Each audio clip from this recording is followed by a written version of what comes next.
Welcome to the deep dive. Today, we're peering into a hidden world, one that's believed to exist right alongside us. Imagine beings. They marry, have kids, they die. Like us, really, but they're made of smokeless fire. This is a powerful image. We are talking about Jinn, and let's just say right away, this isn't your Aladdin-style genie. Not at all. No, definitely not. So this deep dive, we're unpacking the real story, the origins, what they're actually like, and how this belief, well, it still influences people today. It really does, and it goes way back. I mean, before Islam, in Arabia, jinn weren't just, evil. Oh, how are they seen then? They were sort of powerful spirits of place, like forests, sometimes even tribal gods, and sources of inspiration, poetry, or even madness. Madness, like the word Majnun. Exactly, jinn-possessed. It can mean mad or maybe divinely inspired. Shows how ingrained they were. So much more complicated than just good or bad spirits. But then Islam brought a new framework, right? A kind of cosmic order. Precisely. Yeah, the Quran lays it out quite clearly. You have angels created from light, humans from clay. And jinn from that smokeless fire. Right. And crucially, unlike angels, jinn have free will. They can choose good or evil. That's a huge distinction. It is. It's central to the story of Iblis, Satan. He was a jinn. And his refusal to bow to Adam wasn't just rebellion, it was pride. Pride in his fiery nature over Adam's clay. A choice only possible because he had free will. Exactly, which led to his fall. And that's also why seeking help from jinn or worshiping them is forbidden in Islam. Okay. That connects to something I think confuses a lot of us in the West. The whole genie thing. Where did that come from? Yeah. That's basically, it's a bit of a linguistic accident, really. Yeah. Jinn is plural in Arabic. The singular is jinni. Genie. Got it. And the root word jenni means hidden. So when 1001 Nights got translated into French way back in the 1700s, the translator rendered jinni as jinni, which sounds like, and probably got confused with, the Latin genius, a kind of spirit.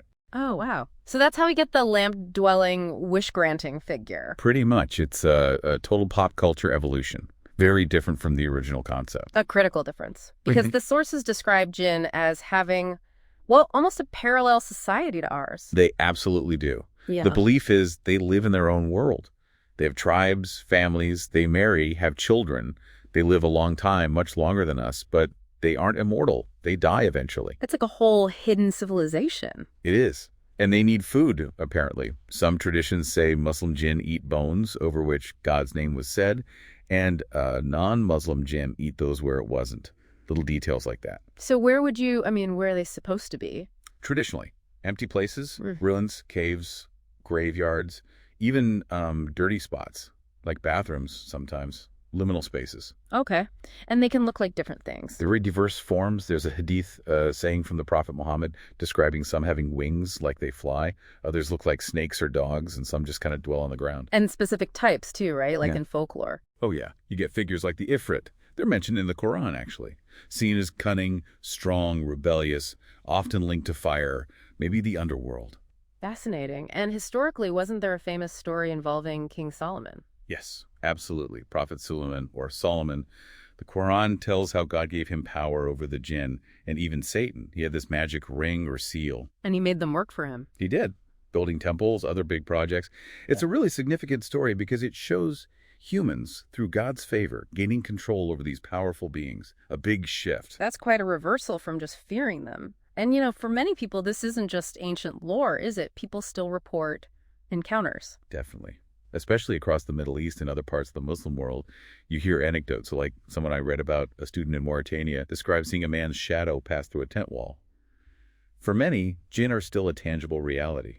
Which leads to the idea of jinn possession, the belief they can actually cause harm, physically or mentally. Right. That's a deeply held belief in some communities. The symptoms might be, losing consciousness, speaking in languages the person doesn't know, seizures, strange behavior. Things that seem to come from outside the person. Exactly. Though, it's worth noting, modern medicine often sees this through the lens of a culture-bound syndrome. Different ways of explaining distress. So if people believe this, how do they protect themselves? Primarily through faith in Scripture. Specific Quranic verses are seen as powerful protection.